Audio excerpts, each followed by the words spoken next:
Parmar dynasty.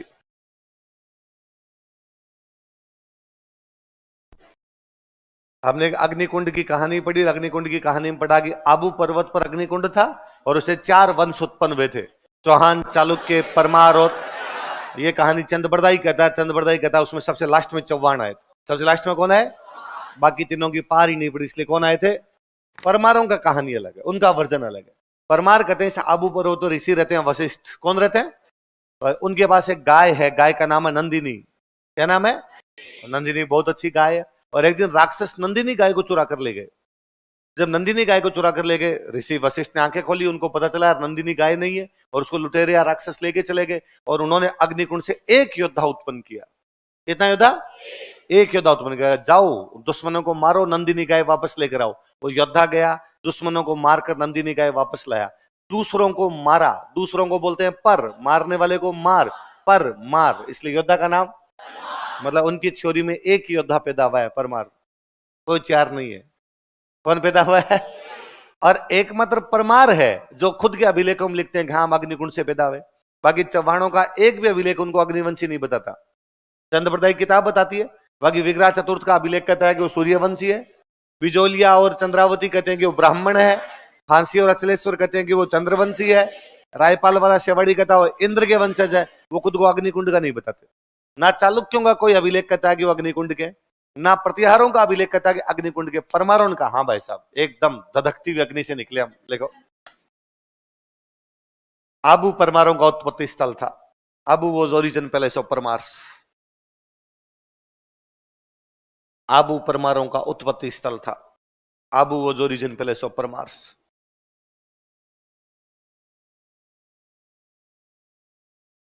जैसे चौहानों का हम क्या पढ़ रहे थे? सपाद लक्स, वैसे वैसे परमारों का कौन सा है? आबू। जैसे हमने पढ़ा चौहानों ने कहां कहां राज किया, वैसे परमारों ने कहां कहां किया। लिखो परमार रियासतें, परमार स्टेट्स। एक आबू तो होना ही है। फिर एक ब्रांच चली गई मालवा। फिर मालवा से एक ब्रांच आ गई वागड़।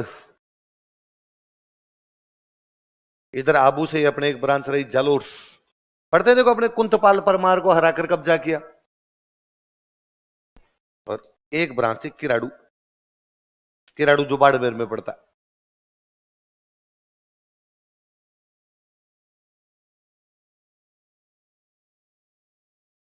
कहां कहां थे परमार बताओ देखे?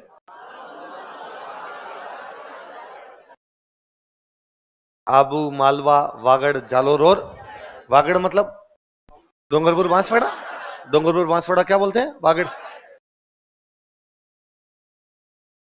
चले करें पोस्टमार्टम एक का। लिखो आबू का इतिहास, history of Abu.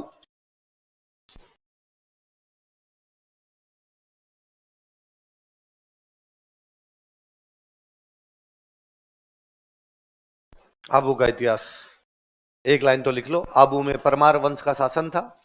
Parmar dynasty ruled over Abu. Abu में परमार वंश का शासन था। Parmar dynasty ruled over Abu.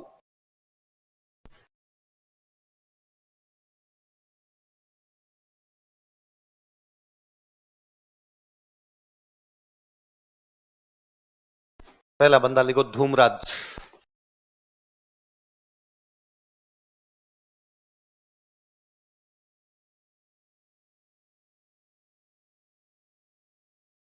Dhoomraj.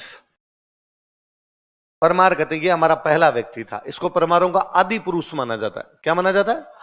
आदि का मतलब होता है पहला, पुरुष मतलब व्यक्ति हो गया, फर्स्ट एंसेस्टर। वो कहते हैं हम पहला कोई बंदा हमारे यहां पर आया था तो वो कौन था? धूमराज। लिख लो। इसे आबू के परमारों का आदि पुरुष माना जाता है। He is considered as first ancestor of Parmars of Abu. इसे आबू के परमारों का आदि पुरुष माना जाता है। He is considered as first ancestor of Parmars of Abu. इसे आबू के परमारों का आदि पुरुष माना जाता है। आदि मतलब क्या होता है? पहला। पुरुष मतलब व्यक्ति। इसे आबू के परमारों का आदि पुरुष माना जाता है। क्या नाम है बंदे का? और परमार कहते हैं कि हमारी उत्पत्ति अग्निकुंड से भी। किससे भी? अग्निकुंड से। धूम का मतलब धुआं। धूम का मतलब अग्नि से क्या निकले, तो धूमराज बाहर आया, धूम मचा दे, धूम करता। तो पहला बंदा कौन आया होगा उनका। पर अब धूमराज के बाद कौन हुआ इनके बारे में कोई जानकारी नहीं। आबू में राजा जहां से बनने लगते हैं उस बंदे का नाम है उत्पल राज। क्या नाम है, लिखो।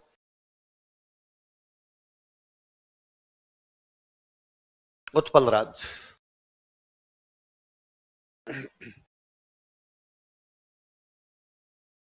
तो यहां से आबू के परमारों की वंशावली प्रारंभ होती है। वंशावली समझते हो ना, मतलब लगातार मिलने लगते हैं उसके बाद, ये इसका बेटा, ये इसका बेटा है, उस प्रकार यहां से आबू के परमारों की वंशावली प्रारंभ होती है।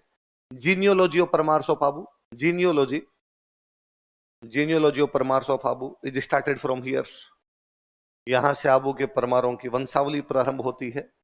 Genealogy of Parmars of Abu is started from here. GENE, G लिखा है, हाँ। अरे जीन, जीन साइंस में नहीं पढ़ते, वहां से जीनियोलॉजी। यहां से आबू के परमारों की वंशावली प्रारंभ होती है। Genealogy of Parmars of Abu started from here. तो आदि पुरुष तो कौन माना जाता है, धूमराज, पर वंशावली कहां से शुरू होती है, कहां से, उत्पल राज। अगला लिखो, धरणीवरा।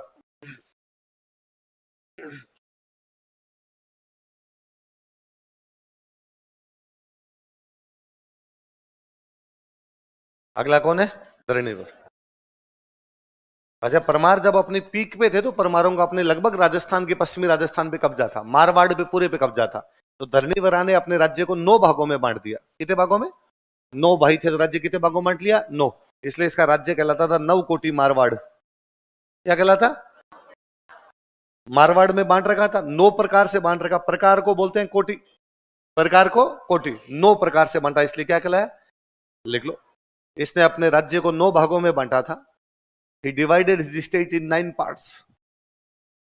इसने अपने राज्य को 9 भागों में बांटा था। He divided his state in 9 parts.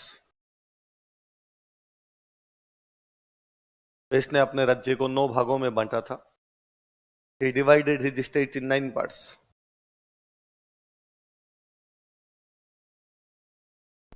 अतः इसका राज्य 9 कोटि मारवाड़ कहलाता था। So his state was known as 9 कोटि मारवाड़। अतः इसका राज्य 9 कोटि मारवाड़ कहलाता था। So the state was known as 9 कोटि मारवाड़। अतः इसका राज्य 9 कोटि मारवाड़ कहलाता था। So his state was known as 9 कोटि मारवाड़। परमार कहां के राजा है, आबू। आबू मतलब सिरोही। सिरोही के उधर आ गया गुजरात। गुजरात में वंश चेंज हो जाता, वहां पे था चालुक्य। कौन सा था, और चालुक्यों का एक राजा है, उस राजा का नाम है मूलराज फर्स्ट। कौन राजा है, वही जो अपने वाले विग्राज से हारता है, पढ़ा ना हमने। पर भाई साहब मूलराज विग्राज से तो हार गया, पर आबू वालों पे तो चला ही सकता है। तो उसने आबू पे कब्जा कर लिया। कहां पे कब्जा कर लिया, लिख लो। गुजरात के चालुक्य राजा मूलराज प्रथम ने, गुजरात चालुक्य किंग मूलराज फर्स्ट, गुजरात के चालुक्य राजा मूलराज प्रथम ने, गुजरात चालुक्य किंग मूलराज फर्स्ट, गुजरात के चालुक्य राजा मूलराज प्रथम ने, गुजरात चालुक्य किंग मूलराज फर्स्ट, मूलराज प्रथम ने आबू पर आक्रमण किया, अटैक ऑन आबू। आबू पर आक्रमण किया, अटैक ऑन आबू।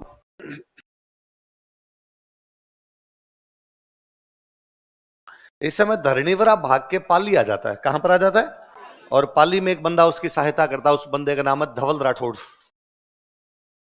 क्या नाम बंदे का, धवल राठौड़। इस धवल राठौड़ का अपने को एक अभिलेख मिला है, पाली से एक अभिलेख मिला। उस अभिलेख का नाम है हस्तिकुंडी अभिलेख।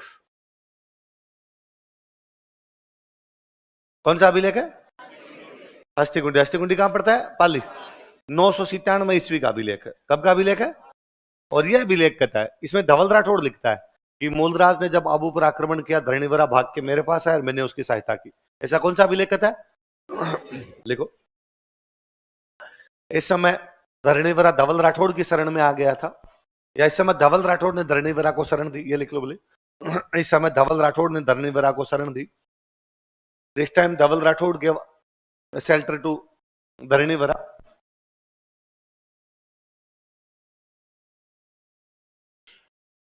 इस समय धवल राठौड़ ने धरणीवरा को शरण दी। This time Dhawal Rathore give shelter to Dharanivara. Dhawal Rathore ने धरणी वरा को शरण दी। लाइन चेंज करके स्टार लगा के लिखो, आगे 2-3 बार काम आएगा ये अभिलेख अपने। यह जानकारी धवल राठौड़ के हस्तिकुंडी अभिलेख से प्राप्त होती है। This information is given by Hastikundi inscription of Dhawal Rathore. कोष्टक में 997 ईस्वी लिखना, हस्तिकुंडी पाली में यह जानकारी धवल राठौड़ के हस्तिकुंडी अभिलेख से प्राप्त होती है। This information is given bye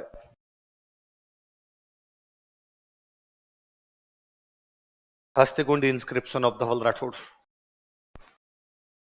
यह जानकारी धवल राठौड़ के हस्तिकुंडी अभिलेख से प्राप्त होती है।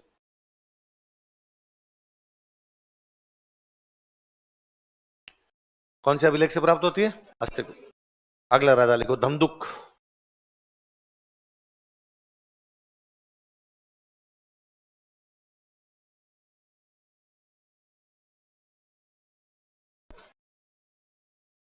अगला राजा कौन है?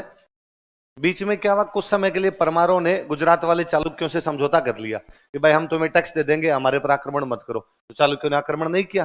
धंधुक ने वापस कहा कि नहीं भाई साहब, अपने कोई टैक्स वैक्स नहीं दे रहे।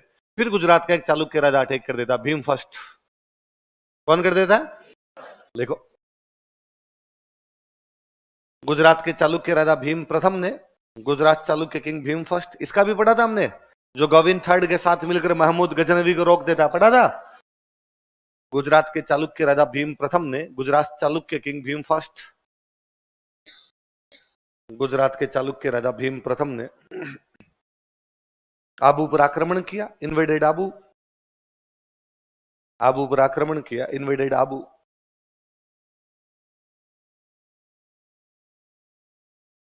तो धंधुक भाग के चला जाता चित्तौड़।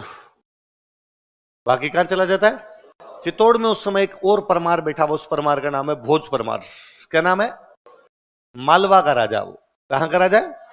इन मालवा वालों ने तब चित्तौड़ पे कब्जा कर रखा है। कहां पे कब्जा कर रखा है? चित्तौड़ पे। कैसे क्या आगे हम पढ़ेंगे, मालवा पढ़ेंगे तब और क्लियर हो जाएगी बातें। एक बार इतना याद रखना कि मालवा का राजा कौन है? भोज परमार। उसने कब्जा कहां कर रखा है? इसलिए धंधुक जो कि आबू का परमार है, वो भाग के किसके पास जाता है? चित्तौड़। किसके पास शरण लेता है? लिख लो। इस समय धंधुक भोज परमार के पास चित्तौड़ चला गया था।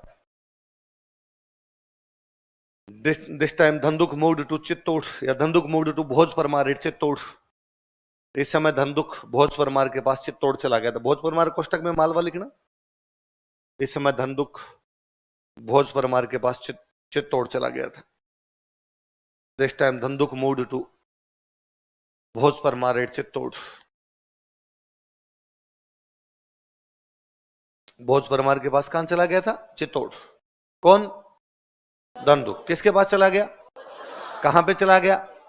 भीम फर्स्ट ने आबू पर कब्जा किया, और आबू पे कब्जा करके एक बंदे को प्रशासक बना दिया यहां का, विमल शाह। किसको बना दिया? लिखो। भीम प्रथम ने विमल शाह को आबू का प्रशासक बनाया। Bhim first appointed Vimal Shah as administrator of Abu. Bhim प्रथम ने विमल शाह को आबू का प्रशासक बनाया। Bhim first appointed Vimal Shah as administrator of Abu. Vimal Shah को आबू का प्रशासक बनाया। Appointed Vimal Shah as administrator of Abu. Vimal Shah को आबू का प्रशासक बनाया। किसको बनाया? विमल शाह भला सेठ आदमी था जी। विमल शाह ने धंधुक के और भीम के बीच समझौता करवा दिया। मरने दो। उसने भीम को कहा भाई वो धंधुक बेचारा उधर बैठा हुआ चित्तौड़, उसका है आबू, वो तेरे को टैक्स दे देगा, तो इसे क्या कर ले? समझौता। तो दोनों के बीच समझौता कौन करवाता है? देख लो। विमल शाह ने भीम तथा धंधुक के बीच समझौता करवा दिया। Vimal Shah mediated an agreement between Bhim and Dhandhuk.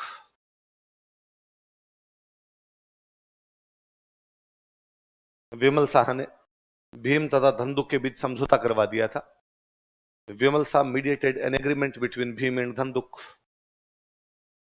Bhim तथा धंधुक के बीच समझौता करवा दिया था। Mediated an agreement between Bhim and Dhandhuk. Bhim तथा धंधुक के बीच में क्या करवा दिया था? समझौता। विमल शाह जब यहां पे आबू रहा, तो आबू पहाड़ के ऊपर है, नीचे जो शहर है वो शहर है देलवाड़ा। कौन सा है? कौन सा शहर है? देलवाड़ा के अंदर आदिनाथ मंदिर बनवाता है। कौन सा मंदिर बनाता है? विमल शाह जैन था, और जैनों के जो पहले भगवान है उनका नाम क्या है? वैसे तो उनका नाम है ऋषभ देव जी, क्या नाम है, पर वो जैनों के पहले भगवान है। क्या है जैनों के, क्या है जैनों के पहले को आदि, भगवान को नाथ। तो ऋषभ देव जी का एक और नाम क्या पड़ा, आदिनाथ। क्यों पड़ा आदिनाथ, पहले भगवान है तो पहले को क्या बोलते हैं, आदि। भगवान को क्या कहे, ना। तो कौन सा मंदिर बनवाया, आदिनाथ मंदिर। कहां पे, किसने बनवाया, विमल शाह। किसने बनवाया, विमल। जैनों के मंदिरों को बोलते हैं वसही। क्या बोलते हैं, विमल शाह ने वसही बनवाई, इसलिए हो गई विमल वसही। क्या हो गई, तो इस मंदिर का एक नाम और है, क्या नाम हो गया, क्या नाम हो गया, जेमस्टोन देखता है इस मंदिर का, वो देखे कहता भाई साहब हो पूछो ही मत, इतनी सुंदर इमारत मैंने तो पहले एक ही देखी थी, ताजमहल। कौन सी देखी, तो वो कहता ताजमहल के बाद भारत में दूसरी सबसे सुंदर कोई इमारत है तो दिलवाड़ा का आदिनाथ मंदिर, जो कि किसने बनवाया, जिसे और क्या कहा जाता है, वसही का मतलब जैन मंदिर, विमल शाह ने बनवाया इसलिए। कभी पूछे वसही होते हैं मुसलमानों की मस्जिदें, बौद्धों के मठ, हिंदुओं के मंदिर, जैनों के मंदिर, किसके मंदिर। देखो देलवाड़ा में एक देलवाड़ा, देलवाड़ा में एक देलवाड़ा, विमल शाह ने आदिनाथ मंदिर का निर्माण करवाया। विमल शाह बिल्ट आदिनाथ टेम्पल, विमल शाह ने आदिनाथ मंदिर का निर्माण करवाया। विमल शाह बिल्ट आदिनाथ टेम्पल, विमल शाह ने आदिनाथ मंदिर का निर्माण करवाया। Vimal Shah built Adinath temple. इसे विमल वसही भी कहा जाता है, it is also called as Vimal Vasahi. इसे विमल वसही भी कहा जाता है, it is also called as Vimal वसही।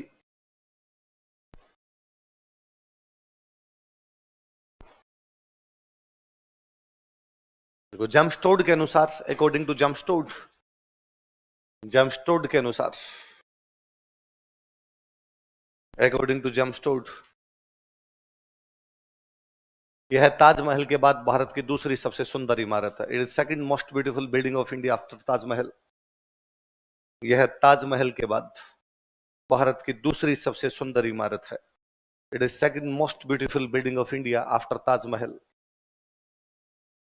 यह ताजमहल के बाद भारत की दूसरी सबसे सुंदर इमारत है। It is second most beautiful building of India after Taj Mahal. कौन कहता है ऐसा, जेमस्टोन। कौन से मंदिर के बारे में, कौन से मंदिर के बारे में, बिना चेंज किए कुछ इसी में एक हेडिंग डालो, लिखो लाहिनी देवी।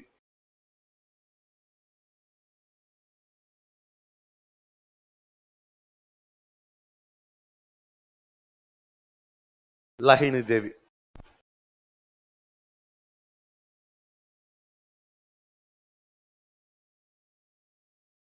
देखो यह धंधुक की बेटी थी, she was daughter of धंधुक।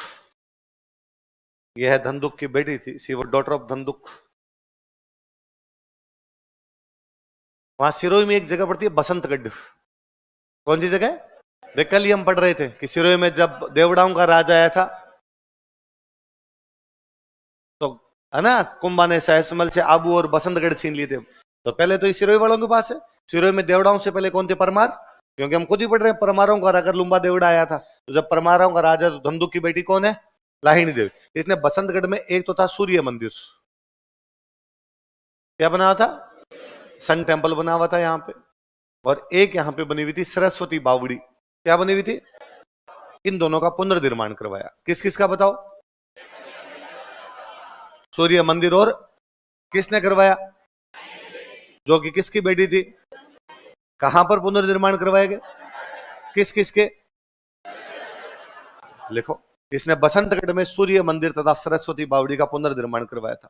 Shri built sun temple and Saraswati step well at Basantgarh. Basantgarh Sirohi में भाई। इसने बसंतगढ़ में सूर्य मंदिर तथा सरस्वती बावड़ी का पुनर्निर्माण करवाया था। Shri built sun temple and Saraswati step well at Basantgarh. इसने बसंतगढ़ में सूर्य मंदिर तथा सरस्वती बावड़ी का पुनर्निर्माण करवाया था। Shri built sun temple and Saraswati step well at Basantgarh. Basantgarh में सूर्य मंदिर तथा सरस्वती बावड़ी का पुनर्निर्माण करवाया था। किसने, अपने पहले राजस्थान में जगह जगह सूर्य मंदिर थे। आपने कल्चर पढ़ी तब मैंने गलता जी में बताया था कि गलता जी के अंदर सूर्य, ओसियां वाले मंदिरों में हम पढ़ते हैं वहां पे सूर्य मंदिर था। पर सबसे अधिक सूर्य मंदिर यदि कहीं पर थे तो वो थे सिरोही। कहां पे थे? कोई पूछेगा आपसे क्वेश्चन की राजस्थान में सर्वाधिक सूर्य मंदिर किस रियासत में थे, तो कहां पे थे? लिख लो नीचे अलग से, सर्वाधिक सूर्य मंदिर बराबर सिरोही, और बॉक्स बंद कर लो। मैक्सिमम सन टेम्पल्स, सर्वाधिक सूर्य मंदिर बराबर लिख लो सिरोही।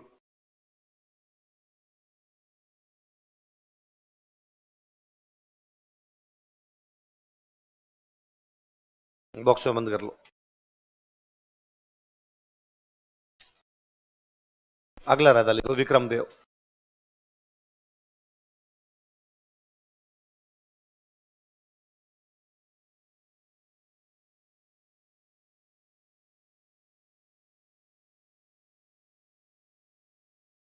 और विक्रम देव ने एक उपाधि धारण की थी, महामंडलेश्वर। क्या उपाधि धारण की? किसने क्या उपाधि धारण की? लिखो, उपाधि बराबर महामंडलेश्वर। कोई पूछेगा आबू के कौन से परमार राजा ने महामंडलेश्वर की उपाधि धारण की? विक्रम देव।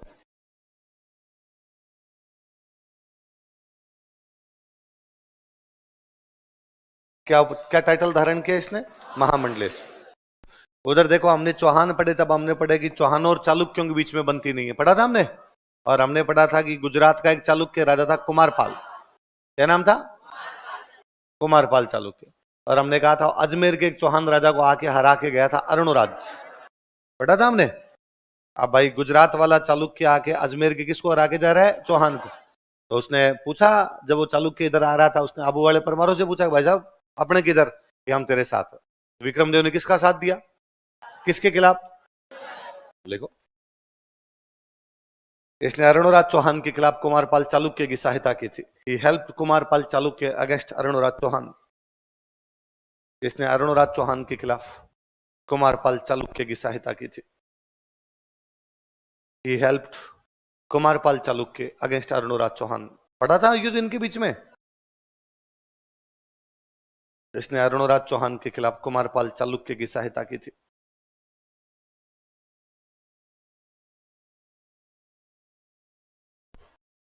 ही हेल्प कुमारपाल चालुक्य अगेंस्ट अरुणराज चौहान। किसके खिलाफ, किसकी सहायता की?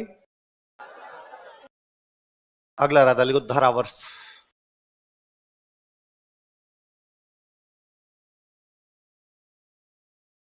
याद करो, देखे आप, नाडोल के चौहान राजा केलण ने अपनी दो राजकुमारियों गीगा देवी तथा श्रृंगार देवी का विवाह आबू के परमार राजा धारावर्ष से किया। पढ़ा था? अच्छा, केलण में हमने एक बात और पढ़ी थी। केलण में हमने पढ़ा था उसने काइंद्रा युद्ध में भाग लिया। कौन से युद्ध में? काइंद्रा। तो ये भी काइंद्रा युद्ध में जाता है भाई, लिखो, इसने काइंद्रा युद्ध में भाग लिया था।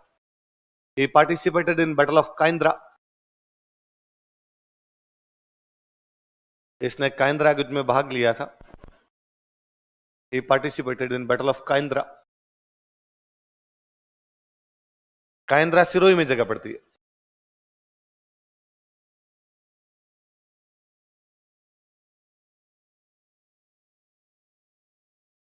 अब मैं बता देता हूं, आप काइंद्रा युद्ध लिख लेते हैं किस किस के बीच में हुआ, लिखो देखे।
कब हो रहा है काइंद्रा के युद्ध बताओ देखे?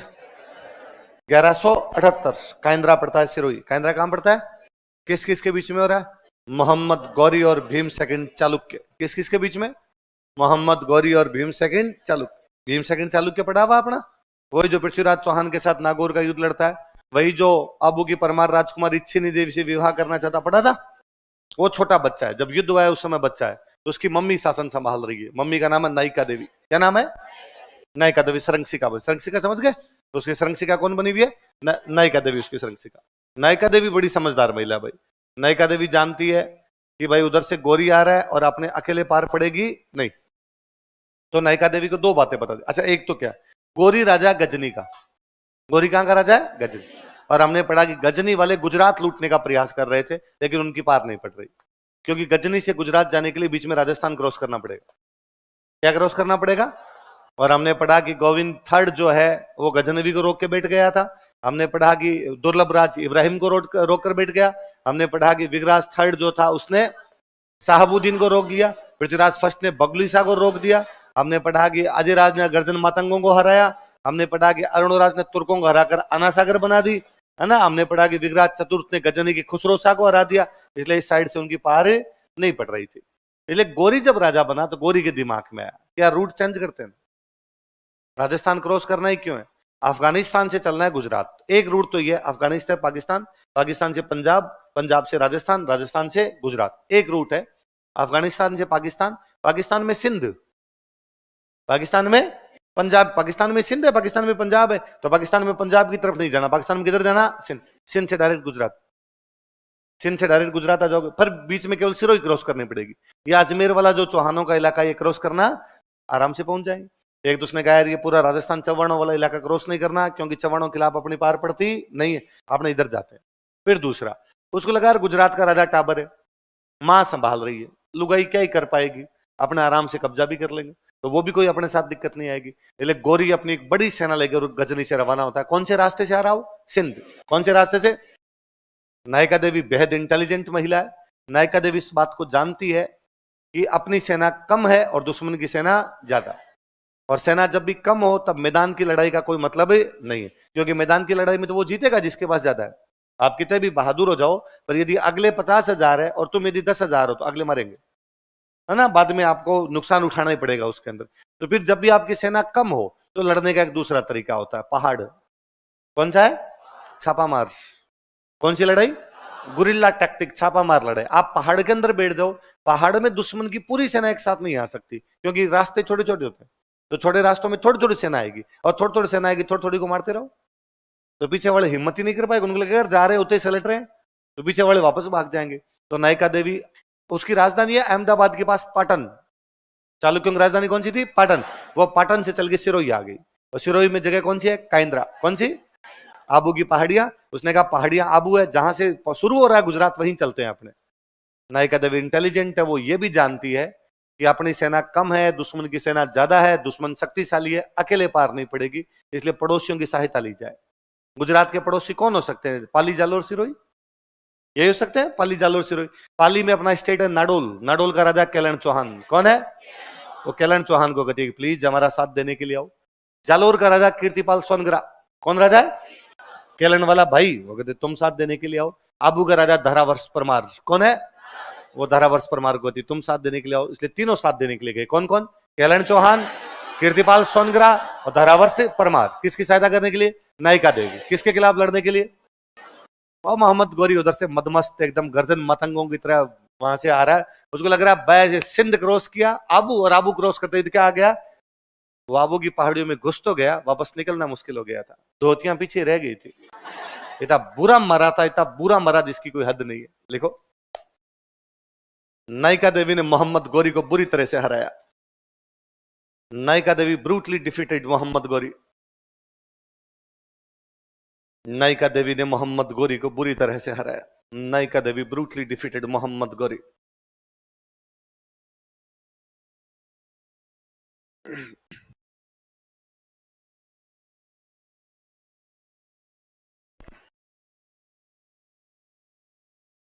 गांव में क्या है, किसी के साथ लड़ाई हो जाती है ना, तो लोग धमकियां देते हैं कि भाई साहब हमसे पंगा मत लेना रे, अगली बार रास्ता बुलवा देंगे, हमारे घर की तरफ से जाएगा ना तो 4 बार सोचेगा।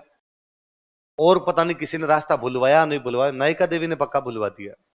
अगली बार गोरी तराइन वाले युद्ध में आया पंजाब के रास्ते, सिंध वाले रास्ते, वो लगा भाई साहब मारेंगे उधर, आया वापस 13 साल बाद आया। ये तो 1178 के बाद आ गया है, वो 1191 में कब आया? कई साल तक तो चुप ही बैठा रहा, बापड़े घाव भी ठीक नहीं हुए उसके। बाद में उसने कहा आपने सिंध वाले रास्ते से जाना ही नहीं भाई साहब, वापस अपने पंजाब वाला रास्ता पकड़ते हैं, और राजस्थान घुसना नहीं, पंजाब से हरियाणा, हरियाणा से दिल्ली चलते हैं। तो दोनों रास्ते इस बार क्रॉस करने की कोशिश कर रहा है, न तो इधर गुजरात वाले से जाना है और न अपने को राजस्थान वाले, अपने सीधा उधर से जाने। पहले तराइन के पहले युद्ध में पृथ्वीराज उसको हरियाणा में रोकता है, लेकिन तराइन के युद्ध में उसको रोक ही नहीं पाता, और गोरी ने बाद में दिल्ली पे कब्जा कर लिया, पढ़ा था हमने। तो बीच में 13 साल तक तो उधर उधर उधर ही रहा है, इधर लंबा आने की उसने कोशिश ही नहीं की, और आया तो भी रूट चेंज करके आया, गुजरात वाले रूट से दोबारा। तो रास्ते किसी ने भुलवा दिए थे, तो वो किसने भुलवा दिए? कौन थी? तो हमारी महानतम महिला कौन है? तो लड़कियों, तुम्हारे से कोई इंटरव्यू में पूछेगा तुम्हारी आदर्श महिला कौन है, तो कहना नायिका देवी। कौन है? होता क्या है कि तुमसे जब इंटरव्यू में पूछा जाता है आदर्श महिला कौन है, तुम कहते हो मम्मी, है ना। फिर अगले के पास कोई सवाल नहीं होता कि मम्मी के बारे में अब क्या पूछे तुमसे, तुम कहना आदर्श महिला कौन है? नायिका। तो अगला पूछा अरे नायिका देवी कौन? आप कहना सर वो गुजरात की एक चालुक्य रानी थी। तो उसके बारे में क्या तुम्हें लगता है? सर उसने मोहम्मद गौरी को हरा दिया था। कैसे? महिला क्यों लड़ी? आप पुनः कहना क्योंकि उसका जो बेटा है वो छोटा था, इसलिए वो अपने बेटे की संरक्षिका बनी हुई थी। तो तुम्हें ऐसा क्या लगता है राजा रानियों की लड़ाइयां होती रहती थी, हार गए होंगे जीत गए होंगे? आप कहना कि सर वो इंटेलिजेंट है, वो जानती है कि उसकी सेना कम है, इसलिए पहाड़ियों में आके लड़ी, जो छापामार युद्ध होते हैं।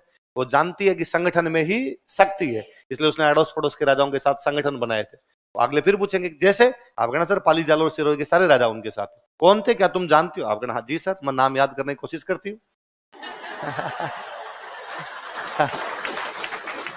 अगले को ऐसे क्यों बताओगे रट के आए हो?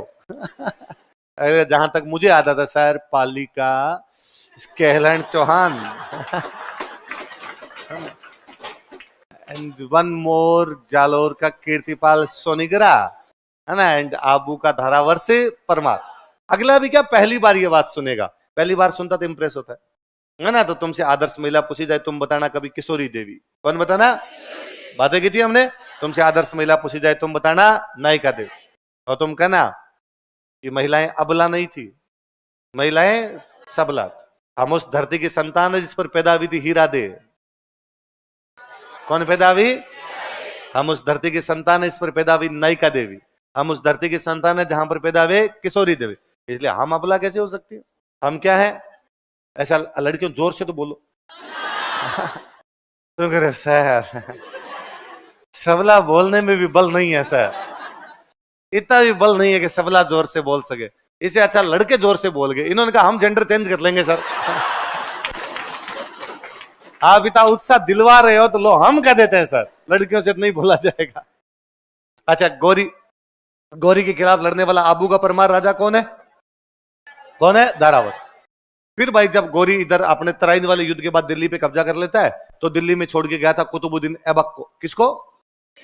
तो कुतुबुद्दीन ऐबक ने बाद में गुजरात पर अटैक किया। कहां पर अटैक किया? वापस धारावर्ष गुजरात वालों की सहायता करने के लिए आया। कुतुबुद्दीन ऐबक के बाद में उधर राजा बनता है इल्तुतमिश। कौन बनता है?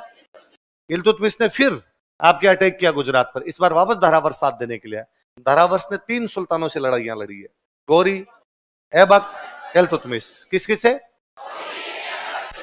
और किसकी सहायता कर रहा है? गुजरात। किसकी सहायता कर रहा है? गुजरात। लिखो, स्टार लगा के लिखो नीचे। धारावर्ष ने मोहम्मद गौरी, कुतुबुद्दीन ऐबक तथा इल्तुतमिश के खिलाफ गुजरात की सहायता की थी। Dharavarsha helped Gujarat against Mohammad Ghori, Qutbuddin Aibak and Iltutmish.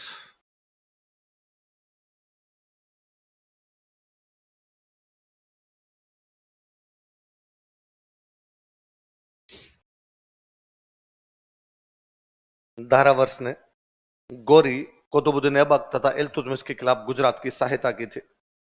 धारावर्ष help Gujarat against Ghori, Qutbuddin Aibak and Iltutmish. तो 3 सुल्तानों से लड़ने वाला आबू का परमार कौन है? धारावर्ष परमार।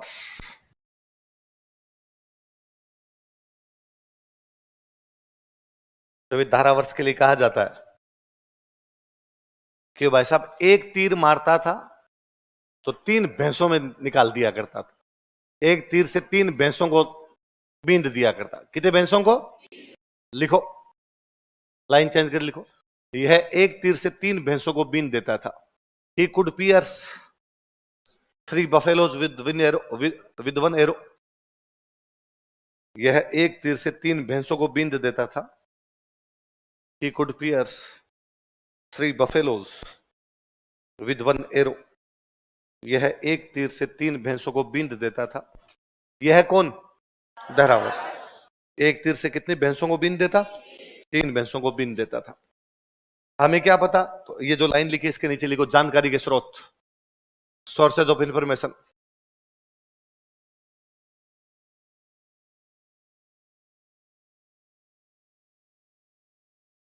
जानकारी के स्रोत। एक तो इसकी मूर्ति है अचलगढ़ के किले में। कौन से किले में? लिख लो, अचलगढ़ में धारावर्ष की मूर्ति, स्टेच्यू ऑफ धारावर्ष इन अचलगढ़।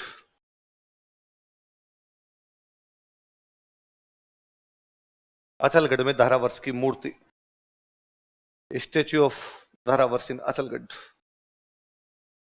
अचलगढ़ में धारावर्ष की मूर्ति। और एक वहां सिरोही से एक अभिलेख मिला हमें, पाटनारायण मंदिर का नाम है पाटनारायण, तो वहां से अभिलेख मिला है। देख लो, पाटनारायण मंदिर अभिलेख, पाटनारायण टेम्पल इंस्क्रिप्शन 1287 ईस्वी का। उसमें भी ये बात लिखी हुई है। तो कोई पूछे कि अचलगढ़ की एक तीर से 3 भैंसों को बींदते हुए मूर्ति कहां पर लगी हुई है? सॉरी, धारावर्ष की मूर्ति कहां पर लगी हुई है? अचलगढ़। या अचलगढ़ में एक तीर से 3 भैंसों को बींदते हुए मूर्ति किसकी है? धारावर्ष की। और ऐसा कौन सा अभिलेख बताता हमें? पाटनारायण मंदिर, सिरोही में पाटनारायण मंदिर है, 1287 ईस्वी का अभिलेख है, उसमें भी ऐसे हम जानकारी है। फोटो दिखाऊं मैं ये आपको या देखी हुई है? निकाल देगा इस गूगल, निकाल दे।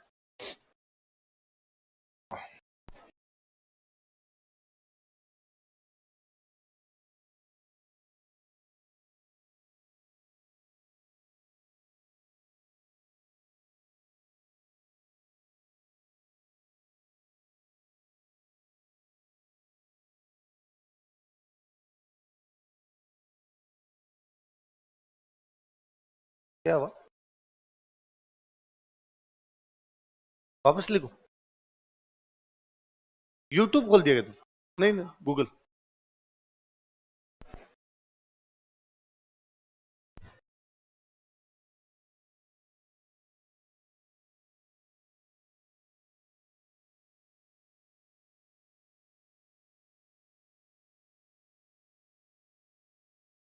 इसमें आ जाना चाहिए यार, क्यों नहीं यार? अच्छा, नहीं, रुक रुक एक बार। अरे नाम तो लिखने दे पूरा, तो मेरे से जल्दी में।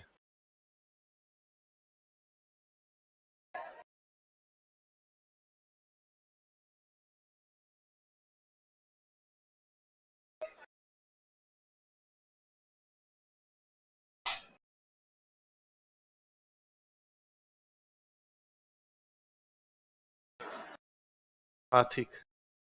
ये तो धारावर्ष तीर कमान लिए हुए खड़ा है। ये 3 भैंसे, एक छेद, दूसरा छेद, तीसरा छेद, गोरी, एबक, केलतुत।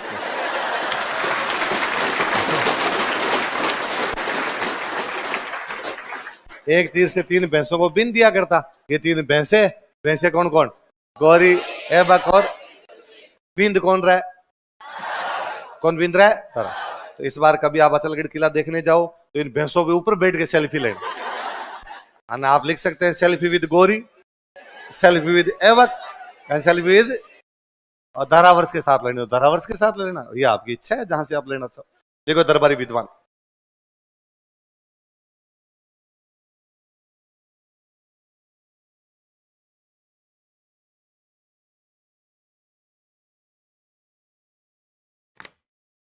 सोमेश्वर, सोमेश्वर ने बुक लिखी थी कीर्ति कौमुदी।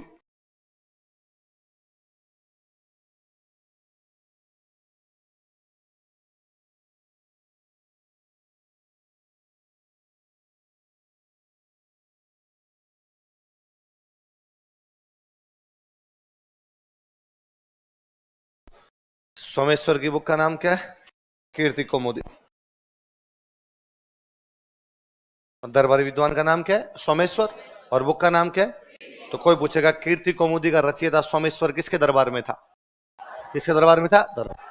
बिना राजा चंद के नीचे हेडिंग डालो, दरबारी विद्वान हो गया, नीचे अलग से हेडिंग डालो, इसी में लिखो प्रहलादन देव।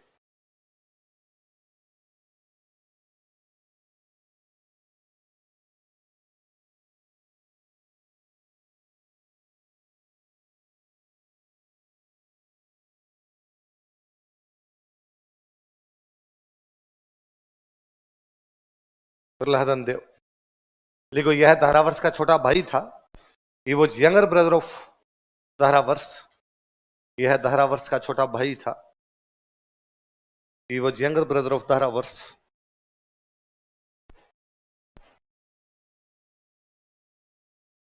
इसने एक तो शहर बसाया था प्रहलादनपुर, गुजरात के अंदर पड़ता है। कौन सा शहर है? लिख लो। इसने प्रहलादनपुर नामक नगर की स्थापना की थी। He founded a town named प्रहलादनपुर। इसने प्रहलादनपुर नामक नगर की स्थापना की थी। He founded a town named प्रहलादनपुर। प्रहलादनपुर नामक नगर की स्थापना की थी। He founded a town named प्रहलादनपुर। प्रहलादनपुर प्रहलादनपुर प्रहलादनपुर करते करते हमने बना दिया पालनपुर। क्या बना दिया? आप में से यदि कोई गुजरात गए होंगे तो जैसे ही आबू ढलते हैं, पहला जो गुजरात का शहर आ रहा है वो कौन सा है? पालनपुर। वो पालनपुर नहीं है, वास्तव में नाम क्या है? प्रहलादनपुर। क्योंकि किसने बसाया था? प्रहलादन देव, जो कि किसका छोटा भाई था? किसका? धारावर। इस प्रहलादन देव ने एक नाटक लिखा था। उस नाटक का नाम है पार्थ पराक्रम व्यायोग। क्या नाम है नाटक का? बताओ देखिए, क्या नाम है? पार्थ का मतलब अर्जुन, पार्थ का मतलब पराक्रम, समझ गए? व्यायोग मतलब नाटक। अर्जुन के पराक्रम को बताने वाली पुस्तक, तो क्या नाम हो गया? पार्थ पराक्रम व्यायोग। लिख लो। इसने पार्थ पराक्रम व्यायोग नामक नाटक लिखा था। He wrote a drama named Partha पराक्रम व्यायोग। इसने पार्थ पराक्रम व्यायोग नामक नाटक लिखा था। He wrote a drama named Partha पराक्रम व्यायोग।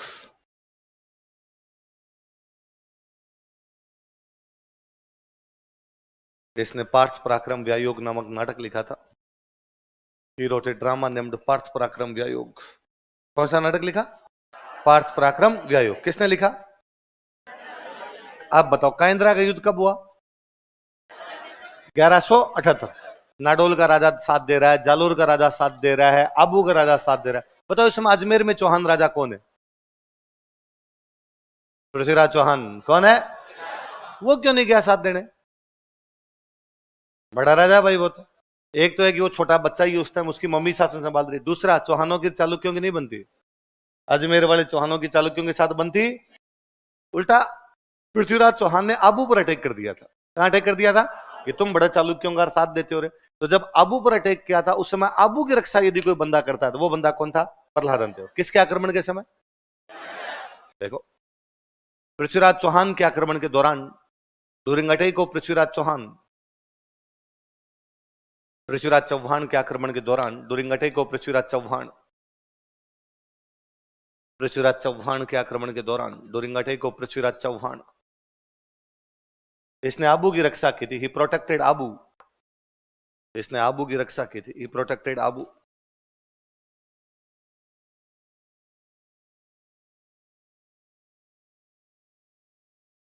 अगला राजा लिखो, सोम सिंह।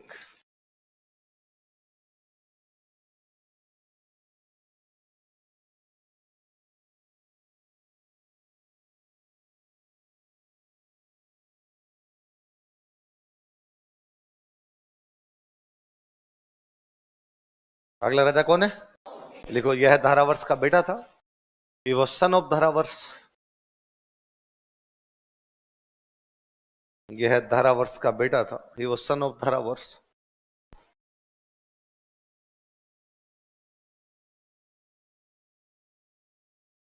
इसके टाइम में गुजरात के दो मंत्री है, एक का नाम है वस्तुपाल और एक का नाम है तेजपाल। क्या क्या नाम बताओ देखिए? कहां के मंत्री है? गुजरात। क्या क्या नाम है? वस्तुपाल और तेज।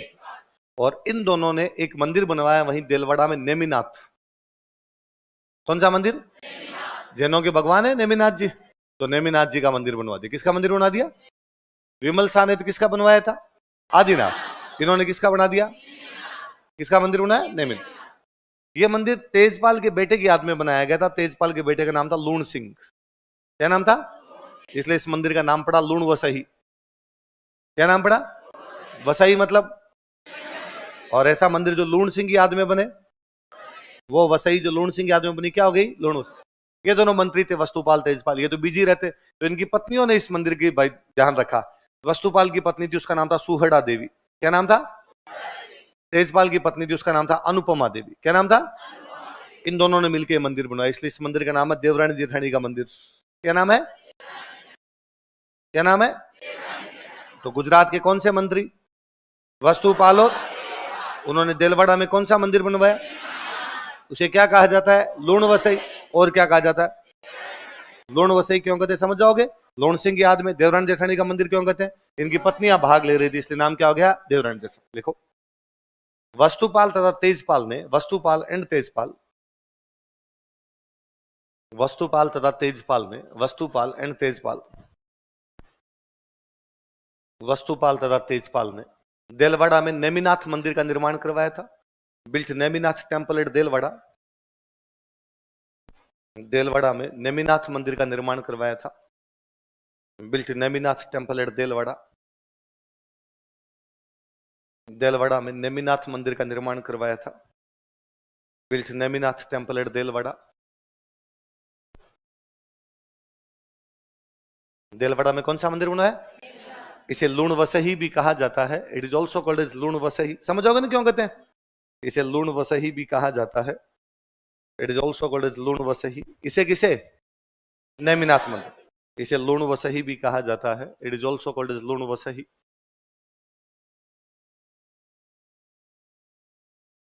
इसे लूण वसही भी कहा जाता है। It is also called as Lun Vasahi. इसे देवरानी जेठानी का मंदिर भी कहते हैं। It is also called as temple of Devrani Jethani. इसे देवरानी जेठानी का मंदिर भी कहते हैं। It is also called as temple of Devrani जेठानी।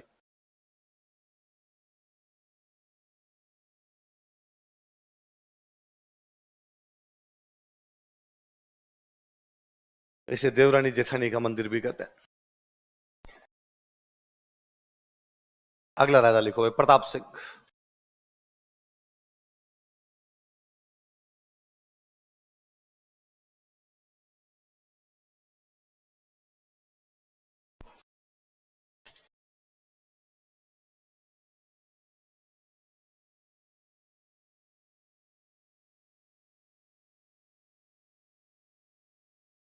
याद करो, हमने पढ़ा था रणथंभौर के हमीर ने अबू के प्रताप सिंह को हराया था।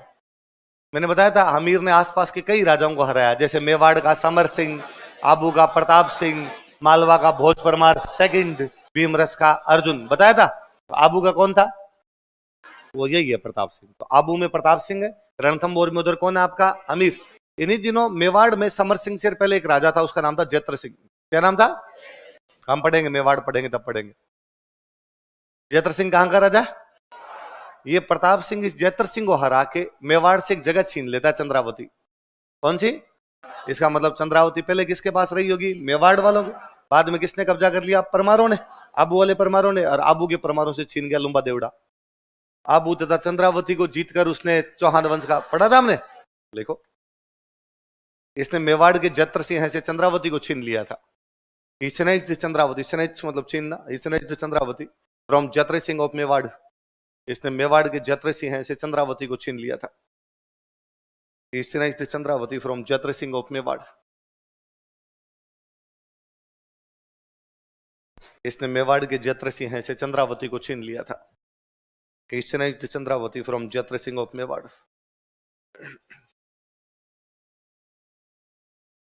अगला राजा लिखो, विक्रम सिंह।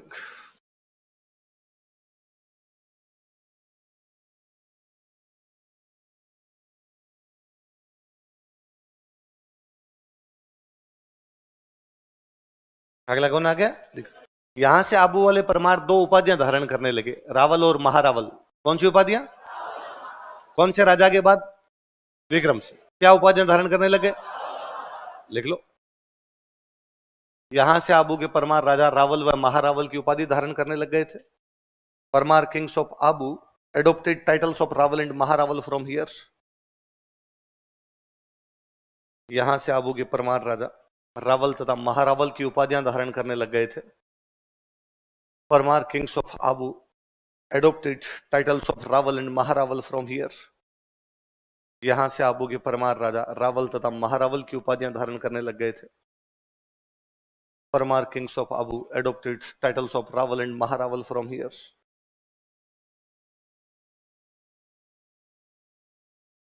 यहां से आबू के परमार राजा रावल तथा महारावल की उपाधियां धारण करने लग गए थे। जिन दिनों आबू वाले परमार यहां शासन कर रहे हैं, तभी जालोर में एक नया राज्य स्थापित हो रहा है, सोनगरा। कौन सा हो रहा है? सोनगरे भी अपना विस्तार करते जा रहे हैं और सोनगरों ने आबू का जो परमार राज्य था उसका पश्चिमी भाग कब्जे में कर लिया। कौन सा भाग? इसका मतलब अब यहां पर परमार कमजोर होते जा रहे हैं, सोनगरा ताकतवर होते जा रहे हैं। तो इन्होंने आबू के परमार राज्य का कौन से भाग कब्जे में ले लिया? तो अब ले दे के मतलब उनके पास केवल पूर्वी भाग बचा, वेस्टर्न पार्ट तो उनके हाथ से निकल गया, और जो ईस्टर्न पार्ट बचा था ये बाद में छीन लेता लुम्बा देवड़ा। कौन छीन लेता है? आबू वाले परमार पूरी तरीके से क्या हो गए? समाप्त। लिखो, लाइन चेंज करके लिखो। जालोर के सोनगरा चौहान, सोनगरा चौहान ऑफ जालोर, जालोर के सोनगरा चौहान, सोनगरा चौहान ऑफ जालोर आबू के परमार राज्य के पश्चिमी भाग पर अधिकार कर लेते हैं। Captured western part of Parmar state of Abu, Abu के परमार राज्य के पश्चिमी भाग पर अधिकार कर लेते हैं। Captured western part of Parmar state of Abu, Abu के परमार राज्य के पश्चिमी भाग पर अधिकार कर लेते हैं। Captured western part of Parmar state of Abu, Abu के परमार राज्य के पश्चिमी भाग पर अधिकार कर लेते हैं। लाइन चेंज के लिखो। कालांतर में लेटर ऑन लुम्बा देवड़ा ने आबू में परमार राज्य समाप्त कर दिया था। Lumba Deora ended Parmar state of Abu, Lumba Deora ने आबू का परमार राज्य समाप्त कर दिया था। पढ़ा था लुम्बा देवड़ा कल हमने? लुम्बा देवड़ा ने आबू का परमार राज्य समाप्त कर दिया था। Lumba Deora ended Parmar state of Abu.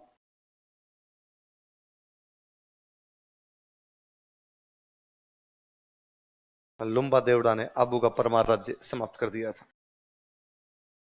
अब परमारों ने हमने कहां कहां राज किया, मैंने लिस्ट बनाई है, शुरू में बताओ देंगे। और कहां कहां पे? आबू, मालवा, वागड़, जालोर और किराडू। अब लिखो मालवा का इतिहास, हिस्ट्री ऑफ मालवा।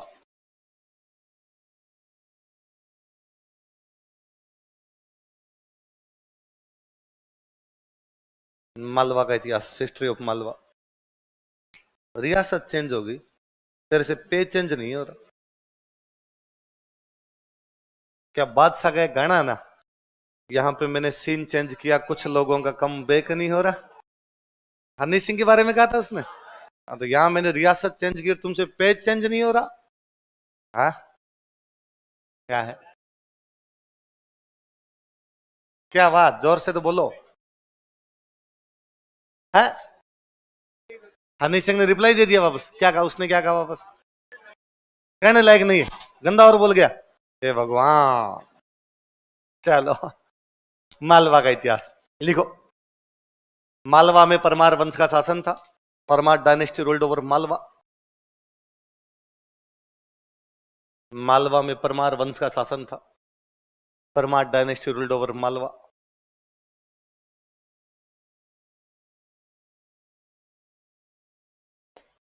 अच्छा, मालवा वाले परमार भी मानते थे हमारी उत्पत्ति भी आबू से हुई है, तो लिख लो।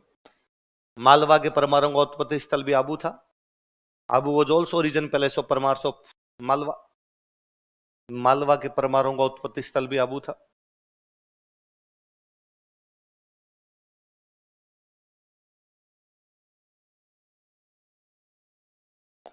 मालवा के परमारों का उत्पत्ति स्थल भी आबू था। Abu was also origin palace of Parmars of Malwa. राजधानी लिखो, राजधानी, राजधानियां लिखो, दो अलग लग रही थी कैपिटल्स। पहले थी धारा नगरी,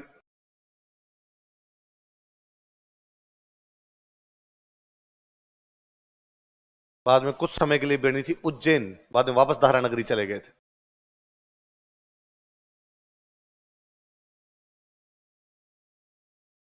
कौन कौन सी राजधानियां रही इनकी? दारा नगरी और उज्जैन। बात यह है कि हम करें मालवा का इतिहास पढ़ेंगे, मालवा था मध्य प्रदेश में। मालवा कहां था? तो हम भाई मध्य प्रदेश काम क्यों पढ़े, हमारा तो है ही सिलेबस का नाम है राजस्थान का इतिहास। अपने से अपने वाला कंप्लीट नहीं हो रहा सर, आप मध्य प्रदेश वाला और पढ़ा दो। पर मालवा एकदम राजस्थान के टच करता था, इसलिए मालवा के खूब सारे पार्ट, अपने राजस्थान के भी पार्ट मालवा के अंदर आते थे। और किसी टाइम तो मालवा राजस्थान का पार्ट था। पर आज यदि मालवा को मध्य प्रदेश का मान लिया जाए, फिर भी राजस्थान के कई भूभाग उस समय भी किसका भाग थे? जो मालवा का परमारों का राज्य, उसका। लिखो, मालवा के परमार राज्य में, in Parmar state of Malwa, Malwa के परमार राज्य में, in Parmar state of Malwa, Rajasthan के कई क्षेत्र सम्मिलित थे। Some areas of Rajasthan were also included. Rajasthan के कई क्षेत्र सम्मिलित थे। Some parts of Rajasthan were also included. जैसे कौन कौन से थे आपण लिख लेते हैं ताकि थोड़ा दिमाग में रहे अपने बातें। जैसे लाइक लिखो, कोटा का दक्षिणी भाग, southern part of Kota, Kota का दक्षिणी भाग, southern part of Kota, Kota का दक्षिणी भाग, southern part of Kota. Pratapgarh का पूर्वी भाग, eastern part of Pratapgarh, Pratapgarh का पूर्वी भाग, eastern part of Pratapgarh. Jhalawar, Jhalawar और वागड़, वागड़ मतलब डूंगरपुर मासरा, पर वागड़ लिख लो, वागड़।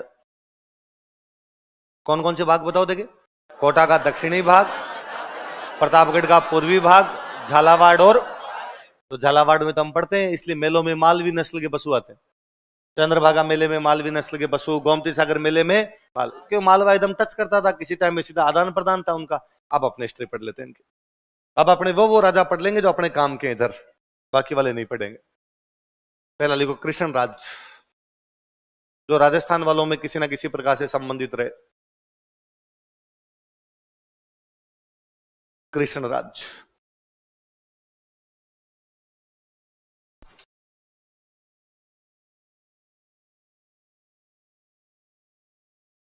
कृष्णराज का एक और नाम था, लिखो, अन्य नाम उपेंद्र, अदर नेम उपेंद्र, अन्य नाम उपेंद्र। एक और नाम क्या था? उपेंद्र। भगवान जाने कृष्णराज का खुद का नाम देखो कितना अच्छा, कृष्णराज अच्छा नाम है, उपेंद्र और अच्छा नाम है। पर इसने अपने बेटे का नाम रखा डंबर सिंह। क्या नाम था?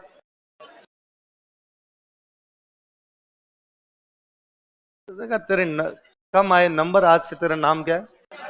तो डंबर इतना नाराज हुआ, उसने कहा पापा सेहत के लिए हानिकारक हो यार, सेहत के लिए नाम के लिए हानिकारक हुआ, इसलिए वो वागड़ आ गया था। कहां पर आ गया था? अभी हम पढ़े हुए वागड़ में भी परमार थे, तो वागड़ के परमारों का संस्थापक कोई है तो कौन है?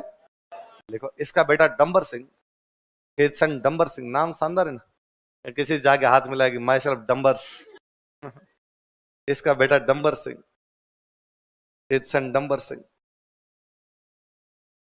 वागड़ में परमार राज्य की स्थापना करता है। Founded Parmar state in Vagad, Vagad में परमार राज्य की स्थापना करता है। Founded Parmar state in Vagad, Vagad में परमार राज्य की स्थापना करता है। Founded Vagad state in, Parmar state in Vagad. अगला राजा लिखो, मुंज।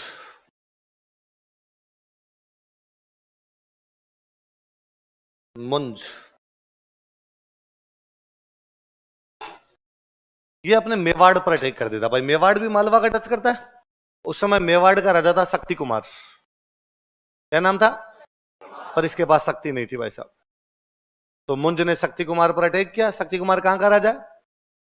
और उस समय अपने मेवाड़ वालों का एक बड़ा व्यापारिक केंद्र था आहड़। कौन सा था? तो उसने आहड़ को तो तोड़ ही दिया, आहड़ की तो बिल्डिंग तोड़ गया था, और चित्तौड़ पे कब्जा कर लिया। महत्वपूर्ण किला कौन सा था? चित्तौड़। तो चित्तौड़ पे तो कब्जा कर लिया। व्यापारिक केंद्र कौन सा था? आहड़।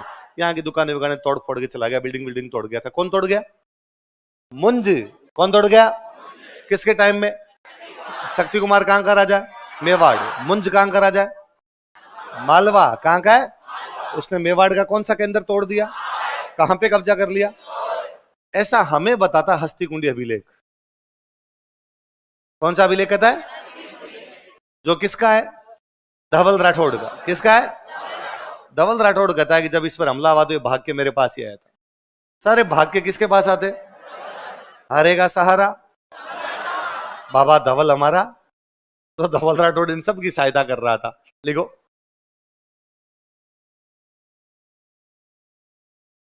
इसने मेवाड़ के शक्ति कुमार पर आक्रमण किया। ही attacked on Shakti Kumar of Mewar. इसने मेवाड़ के शक्ति कुमार पर आक्रमण किया। ही attacked on Shakti Kumar of Mewar. इसने मेवाड़ के शक्ति कुमार पर आक्रमण किया।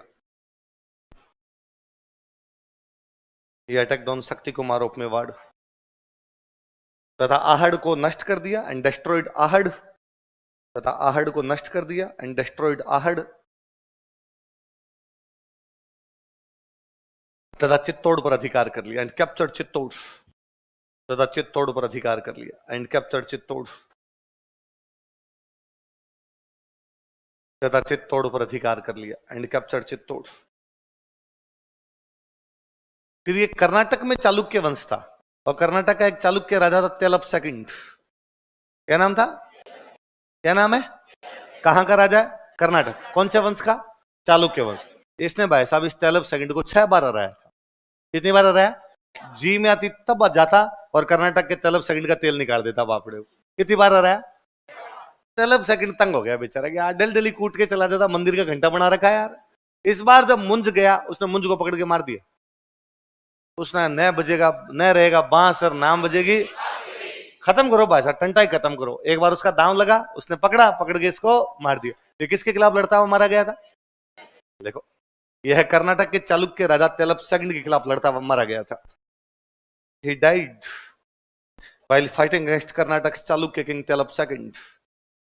यह कर्नाटक के चालुक्य राजा तेलप सेकंड के खिलाफ लड़ता हुआ मारा गया था। He died while fighting against Karnataka's Chalukya king Tailap second. यह कर्नाटक के चालुक्य राजा तेलप सेकंड के खिलाफ लड़ता हुआ मारा गया था। He died while fighting against Karnataka's Chalukya king Tailap second.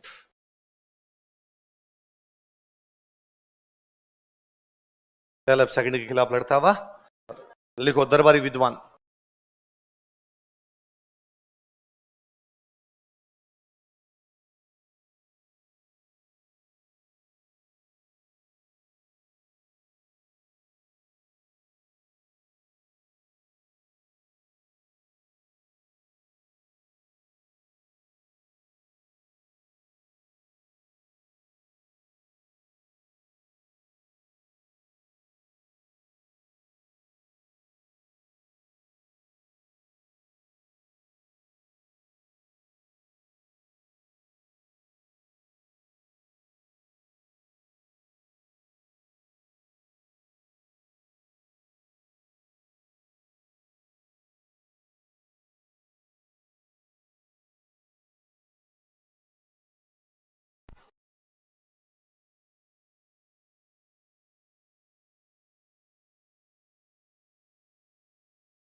हलायुद्ध नाम का एक राइटर है, उसकी बुक का नाम है अभिधान रत्नमाला। क्या नाम है राइटर का?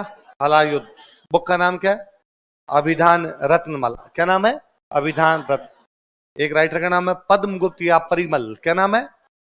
और उसने बुक कौन सी लिखी? नवशासांक चरित। कौन सी बुक लिखी? स्टार लगाओ नवशासांक चरित के। ये पूछने की संभावना सबसे अधिक है। एक राइटर है धनंजय, कौन राइटर है? और धनंजय ने बुक लिखी थी 10 रूपक, कौन सी लिखी? एक राइटर है धनपाल, क्या नाम है? और धनपाल की बुक का नाम क्या है? तिलक मंजरी, क्या नाम है? हलायुद्ध ने कौन सी लिखी? अभिधान रत्नमाला। पद्मगुप्त या परिमल ने क्या लिखी? नवशासांग चरित। धनंजय ने कौन सी लिखी? 10 रूपक। और धनपाल ने कौन सी लिखी? कौन सी लिखी? उपाधियां लिखो, इसकी उपाधियां क्या क्या थी? स्टार लगाना, उपाधियों के सवाल पूछते हैं। अभी थोड़े दिन पहले किसी एग्जाम में क्वेश्चन था इसका। कवि रखता था अपने दरबार में, इसलिए एक उपाधि हो गई कवि वृष। वे वैसी उपाधि है जैसे अपने विग्रराज की थी कवि बंधु, है ना? तो वही विद्वानों का आश्रयदाता कवि वृष।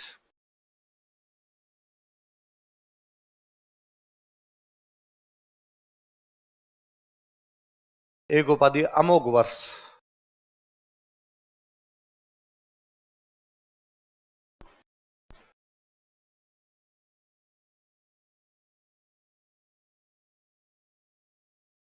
एक उपाधि है वाकपति राज।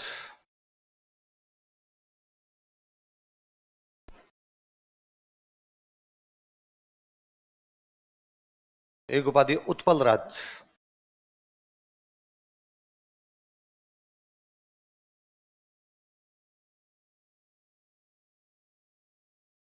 क्या क्या उपाधि बताओ देखिए? वाकपति राज और एक उपाधि है पृथ्वी वल्लभ। ये वाकपति राज पूछ रखी थी अभी किसी एग्जाम में कि वाकपति राज किसकी उपाधि थी? किसकी उपाधि है? किसकी है? मुंज। एक पृथ्वी वल्लभ, एक श्री वल्लभ।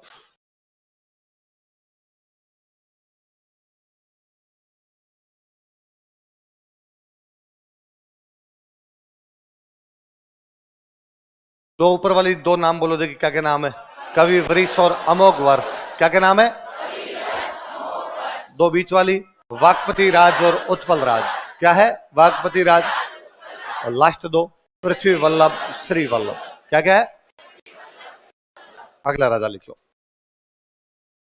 अरे 5 मिनट पड़े अभी। लिखो सिंधु राज।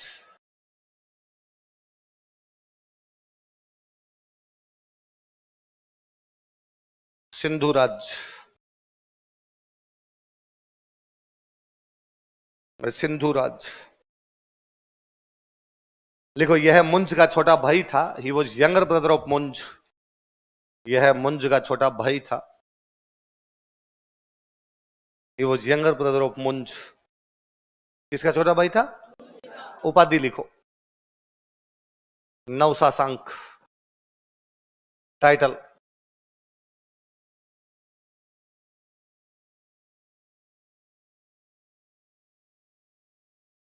क्या उपाधि बताओ देखिए? नवशासांक। क्या उपाधि है? देखो 3 शब्द है।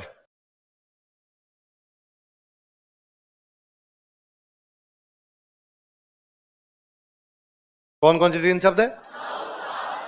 नव मतलब नया, साहस मतलब हिम्मत, अंक मतलब गोद।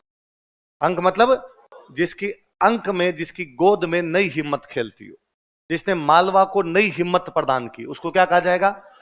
कहने का मतलब है मुंज कर्नाटक के चालुक्य राजा के खिलाफ लड़ता हुआ मारा गया, तो एक बार मालवा की हिम्मत कमजोर पड़ गई होगी, वापस मालवा की हिम्मत को ऊपर लेके गया होगा। तो कौन लेके गया? सिंधु राज। तो लोगों ने कहा इसने नई हिम्मत का संचार किया है, अब मालवा में वापस नया साहस आ गया, इसलिए क्या है? नवशासांक। क्या है? इसलिए पद्मगुप्त ने इस पर बुक लिखी है, नवशासांक चरित। देखो ऊपर हमने लिखी है पद्मगुप्त की बुक का नाम। चरित का मतलब जीवनी, इसने नवशासांक की जीवनी लिखी, इसलिए बुक का नाम क्या हो गया? नवशासांक चरित। अगला राजा लिखो। भोज।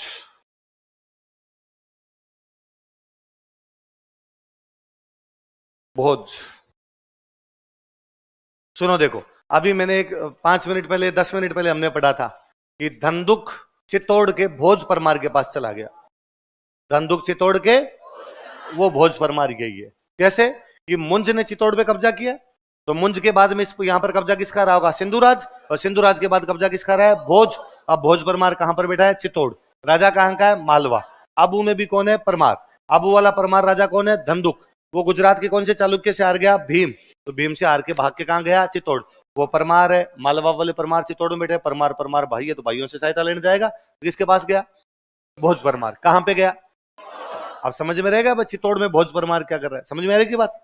अच्छा, भोज परमार जो है वो आपके सिंधुराज का, मुंज का भाई है सिंधुराज, सिंधुराज का बेटा कौन है? भोज।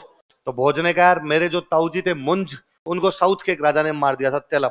किसने मार दिया था? तो इसने जाके साउथ के दो राजाओं को बार बार हराया था। साउथ के एक राजा का नाम था गांगे, क्या नाम था? एक राजा का नाम था तेलब, क्या नाम था? कौन कौन से दो राजा? गांगे और तेलब। कौन कौन? किसने हराया? किसने हराया? किस किस को? लोगों ने कहा कहां तो राजा भोज, कहां गांगे और तेलब। कहां तो राजा भोज, कहां गांगे और, ये गांगे और तेलब क्या मांगते? भोज भोज है भाई साहब, जब जी में तब हराते हैं। कहां तो राजा भोज, कहां गांगे और तेलब, गांगे तेलब, गांगे तेलब, गांगे। कहां तो राजा भोज, कहां गंगू, ना इसमें गंगू है ना इसमें तेली, एक इसमें गांगेर, एक कौन है? कई बार कोई बात क्यों हिट हो जाती है उसका हमें भी पता